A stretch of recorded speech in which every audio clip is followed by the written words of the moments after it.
And the way that it is broken out is well known to me as, if I may borrow this here. All right. So you have your current assets.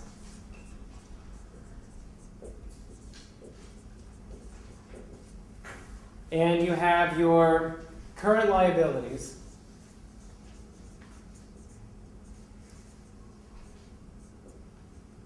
And I'm going to say other assets too, for long term.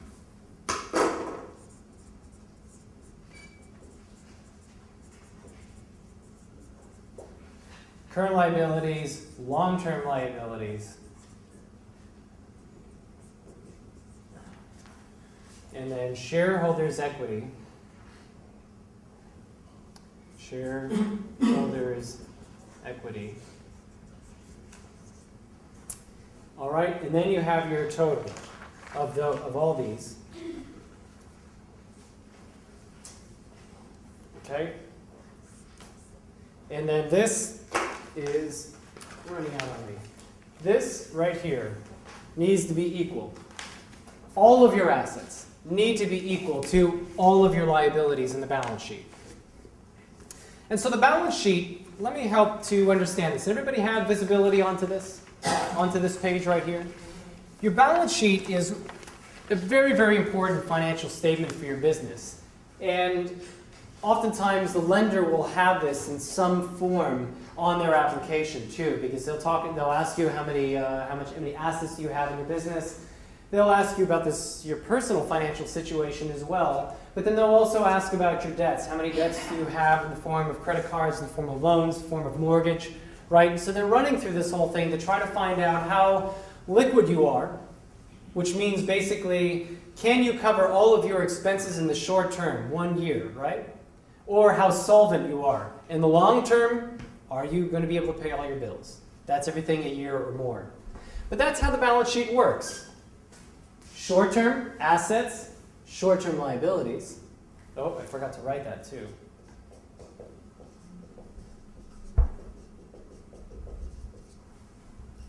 Right? So I'm going to put a division here. This is your total assets. This is all your total liabilities. You have short-term current assets to current liabilities. And then you have your long-term assets, long-term liabilities. The balance sheet moves in a way of liquidity. So your current assets is your cash, it's your inventory, it's your good old account receivables, right? So that's your cash, right? How much money you have in the bank. And then everything else, for your other long-term assets are the things that you really can't convert into cash immediately. That might take more time, like some of your big, heavy equipment or land or buildings, right? I don't know if we can sell buildings in a year at this point in time. But the thing is that, what this is helping you to do is to say, you know what, as a business owner, I need to know, do I have a clock ticking on me right now? Is the lender going to look at this and say, you know what, I can't meet my obligations in a year. You know why? Because all my money is out there on the street. Yeah, I've made the sales. It's great. I can talk a talk. I can kind of walk the walk, but I'm not really, because I'm really not collecting. That's one of the first things that the balance sheet tells you. This is what a manager-owner needs to know about the business is, are you collecting? In other words, when you look at your current assets, how much is in cash compared to how much is in your account receivable? Are you just amazingly rich within the account receivable and have very little cash to speak of, right? That's the situation you want to avoid, because what happens to account receivables after a while is that they become like fresh fish. Fresh fish that's old stinks, right? So you want to make sure that you engage in the high contact sport of being involved in collections in your business. It will break some of the most talented, best entrepreneurs out there, is the account receivables. And that doesn't happen with like net 30, you're waiting. Net 60, I'll give you a little more time. And you quickly call up the phone and say, I need my money. No, what you have to do is you have to send them the invoice and say, you know what, if you pay within 10 days, I'll give you a 1% discount, or 2% discount, 5% discount, right? If you pay in 30 days, you pay the regular price. You pay over 30 days, there's a penalty, and that's when we get on this process, and here's how this process works. Now you know, right? 30 days, you give them a call, you send them a letter. You go visit them, right? You never let go of that. You don't kind of wait, silence, silence, silence. Gotta pay my rent! No, it's gotta work from the beginning. Okay? So, I'm trying to make the financial statements exciting. All right, so that's your account receivables, and that is up in the current assets. The other thing that we're watching here is the company pay its bills. For short-term liabilities, we have account payables, right? That's that other thing. That's the people who are bothering us every day, right? Or the ones who are calling us saying that they got to pay their rent. So account payables is in your short-term liabilities. That means how much do you owe to all of your vendors? And do they give you good terms? Are you meeting those terms?